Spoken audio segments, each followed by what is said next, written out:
Assalamualaikum warahmatullahi wabarakatuh. Saya Syahabuddin. Terima kasih banyak kerana anda berada di channel YouTube saya dan terima kasih banyak jika anda telah tekan butang subscribe. Kalau belum tekan butang berkenaan, tekan butang itu sekarang. Jika ada video-video yang bermanfaat, insya-Allah akan ada di feed YouTube anda. Sahabat-sahabat, baru-baru ini saya diberikan satu video untuk saya berikan reaction berkaitan tentang video berkenaan. Tetapi sebelum kita tengok video itu sama-sama, saya nak bagi satu disclaimer untuk anda. Video kita hari ini, tujuan kita hari ini adalah untuk kita mengambil manfaat ilmu dengan maksud kita nak menjayakan projek memandaikan umat dengan ilmu. Tujuan kita bukanlah nak menjatuhkan mana-mana pihak, nak mempertikaikan sesiapa pun, keilmuan sesiapa pun, tetapi kita nak ambil pengajaran daripada apa yang disampaikan oleh orang-orang tertentu. Moga-moga ia dapat memberikan manfaat kepada kita. Bukan nak jatuhkan mana-mana orang, nak jatuhkan maruah sesiapa. Oleh sebab itu, saya nak sarankan kepada anda yang menonton, semua yang menonton, sila pastikan komen-komen anda di bawah nanti, komen yang menunjukkan anda cerdik dan pandai. Jangan nampak mangkak sangat ketika komen tu. Bagi komen yang harmoni, komen yang baik-baik kerana ia adalah sunnah. Jom kita tengok video berkenaan sama-sama.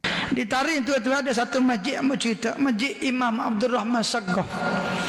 Masjid dia ni ada 2 kali hadrah seminggu.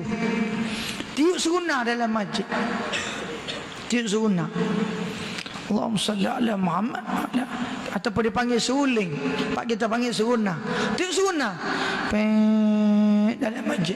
Bukan seorang, 10 orang, 15 orang. Tiup sunnah. Bila lagi buat ni tiup sunnah ni, tuan-tuan, ratus-ratus tahun bukan hari ni. Jadi ada satu kali, Allahumma salli ala Muhammad, ni ulama Tarim cerita, seorang anak cucu daripada keturunan Habib Abdul Rahman Saggaf, dia lari tiup sunnah dalam masjid. Dia kata bila mula minggu depan ni,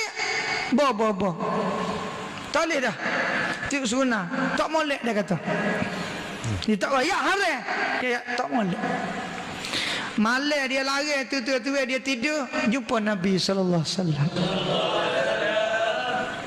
Nabi tanya dia, "Bapa mu lari orang tiup sunnah?" Dia kata, "Ya Rasul, aku lari pasal tak apa comel dalam masjid sunnah. Mu tahu dak orang tiup sunnah tu semua jumpa dengan aku belakang. Mu tahu dak majlis tok mu ni Habib Abdul Rahman Saggaf ni siapa dia? Dia tidak buat masjid ni kecuali imam, aku sendiri jadi imam masjid dia." Nabi tegur dalam mimpi itu. Maka pada keesokan hari dia tak berani lari. Dia kata teruskan sunnah. Maka sampai hari ni tak ada seorang pun ulama Tarim yang berani lari tiup sunnah di dalam masjid Imam Abdul Rahman Saggaf yang ada di kota Tarim. Alhamdulillah kita telah menonton video berkenaan sesama. Jom kita ambil manfaat sikit daripada video ini. Sahabat-sahabat, ada sekurang-kurangnya 2 isu yang boleh kita perhalusi daripada kenyataan Ustaz Syamsul Zaman aka Ustaz Budak. Pertama, beliau dakwa ada Habib yang mimpi jumpa Nabi dan Nabi tegur atas teguran kepada orang yang mimpi itu, iaitu anak cucu Habib Abdul Rahman Saggaf yang larang tiup serunai dalam masjid. Itu yang pertama. Yang kedua, mengambil hukum daripada mimpi, apa pandangan para ulama. Yang ketiga, solat pertama di Masjid Abdul Rahman Saggaf diimamkan oleh Rasulullah SAW sendiri. Saya masuk yang ketiga dahulu sebab yang ni yang paling senang. Pembohongan. Habib Abdul Rahman lahir pada tahun 739 Hijriah dan meninggal pada 819 Hijriah. Sedangkan pada tahun ke-11 Hijriah lagi, Nabi SAW sudah meninggal dunia. Jadi senggang 700 tahun di antara Nabi SAW dan juga Habib Abdul Rahman. Jadi ia adalah satu kecelaruan fakta dan pembohongan dalam penceritaan. Kalaupun bukan pembohongan, maka kisah itu menjadi bukti yang kuat bahawa mimpi berkenaan bukanlah mimpi yang benar kerana ia diselaputi dengan kisah-kisah yang bercanggah dengan fakta. Yang kedua, bolehkah kita percaya dakwaan mimpi jumpa Nabi ni? Sahabat-sahabat, mimpi adalah satu perkara yang sangat istimewa. Ia terjadi dengan 3 kemungkinan. Pertama, ia adalah berita daripada Allah yang mungkin menunjukkan petanda, berita gembira atau sebagainya. Yang kedua, ia mungkin daripada pengaruh permainan syaitan yang merosakkan pemikiran kita sehingga ia menjadi ngeri, salah fakta dan seumpama dengannya. Yang ketiga, boleh jadi kerana hal kehidupan seharian kita telah menyebabkan kita terbawa-bawa dalam mimpi. Nak minum air Milo tapi tak dapat, akhirnya mimpi minum dalam lautan air Milo. Jadi, belum tentu mimpi itu benar. Boleh jadi benar, boleh jadi tidak benar. Kerana itulah mimpi tak boleh jadikan hujah. Bahkan mimpi kiai, mimpi habib, mimpi ustaz, mimpi Perdana Menteri pun bukanlah sesuatu hujah. Bukan sekadar itu, takbir kepada mimpi, walaupun kiai, ustaz-ustaz, ulama kita bagikan takbir, itu juga bukanlah sebagai satu hujah. Takbir mimpi ni maksudnya macam tafsir mimpi lah. Jadi tafsir mimpi itu bukanlah hujah sekalipun kalau mimpi itu adalah mimpi yang benar. Al-Imam Al-Qarafi rahimahullah dalam kitabnya Al-Furuq, dia sebut, dia kata wala yalzam min sihhatir ru'ya at-ta'wilu 'alayha fi hukm syar'i lihtimalil khata' fi at-tahammul wa 'adami ad-dhabt ar-ra'i. Tidak menjadi kelaziman apabila benarnya mimpi menjadi sandaran hujah kepada hukum hakam agama, kerana wujud keberangkalian kesilapan berlaku ketika menyampaikan serta ketidaktepatan ingatan si pemimpi. Anda boleh rujuk jilid keempat muka surat 270. Al-Qarafi rahimahullah tidak hanya menyebutkan kenyataan itu, tetapi beliau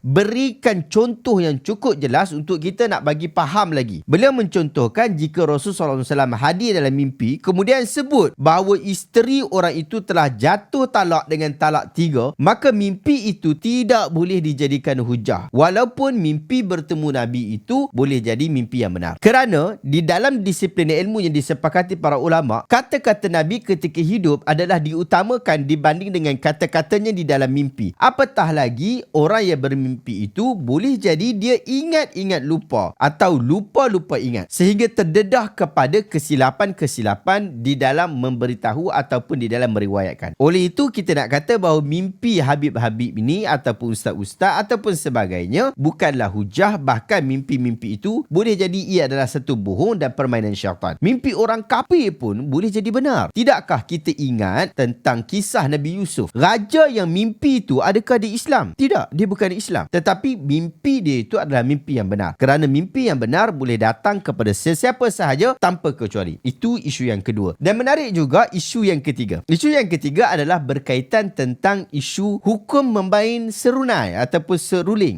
Yang ni telah dibahaskan ataupun telah direact oleh Ustaz Khairul Ikhwan. Kita baca apa yang Ustaz Khairul Ikhwan sebut. Ustaz kata, menurut pandangan mazhab Syafi'i, nyanyian yang diiringi bersama alat muzik seperti rebana, gitar, gendang, seruling dan selainnya adalah haram sama ada mendengar, mengguna dan mengambil manfaat daripadanya. Hal ini kerana ia merupakan syiar bagi ahli maksiat dan golongan yang suka berhibur menurut hawa nafsu. Abdul Rahman bin Ghanam al-Ash'ari meriwayatkan sebuah hadis daripada Nabi SAW, la yakunanna min ummati aqwamu yastahilluna al-hira wal harira wal khamra wal ma'azif. Suatu masa akan berlaku dalam kalangan umat aku satu kaum yang akan menghalalkan hubungan seks, memakai sutera, arak dan alat muzik. Riwayat Imam Bukhari. Ini Sahih Bukhari, anda dapatkan dalam Sahih Al-Bukhari ini, link saya letakkan dekat bawah. Yang ni yang telah diterjemahkan di dalam bahasa Melayu Malaysia, mudah untuk anda ambil manfaat. Menurut Imam Al-Ghazali, alat muzik yang dilarang syarak terbahagi kepada 3 jenis, iaitu seruling, gambus dan tabla. Manakala harus bagi alat muzik yang lain seperti kompang. Syekh Wahbah Az-Zuhaili dalam menyimpulkan pandangan Imam Al-Ghazali mengatakan bahawa 3 alat muzik iaitu seruling, gambus dan tabla yang dilarang untuk bermain atau mendengar. Ini kerana terdapat dalil yang melarangnya, bukan kerana kelunakan bunyinya. Ada seorang ustaz menghalalkan seruling ditiup dalam masjid. Hujahnya Habib mimpi bertemu Nabi. Sila dengar video di bawah. Maksudnya video yang kita tengok tadi sama-sama. Adakah tidak terpakai ayat dan Al-Quran yang menyatakan agama ini telah sempurna atau Nabi telah bersikap tidak amanah dengan agama? Sungguh berat tuduhan dia kepada Nabi. Teramat jahat apa yang dikatakan mimpi menjadi hujah. Saya secara peribadi tak ada masalah dengan awak nak main seruling ke, nak main alat muzik, bahkan nak main apa-apa alat muzik pun saya tak ada masalah sekiranya ia bertepatan dengan disiplin-disiplin tertentu, dengan etika-etika tertentu. So tak ada masalah. Tetapi bila di masjid awak nak main alat-alat muzik ni nampak cukup-cukup tidak elok. Bahkan kalau kita tengok fatwa-fatwa yang keluar di negara Malaysia kita ni, di banyak negeri telah melarang perbuatan menyanyi ataupun bermain alat muzik di dalam masjid. Telah dilarang. Saya tunjukkan kepada anda beberapa bukti daripada beberapa negeri. Yang ni daripada negeri Melaka tahun 2010. Fatwa larangan berzikir, memukul gendang atau peralatan muzik lain di dalam masjid tahun 2010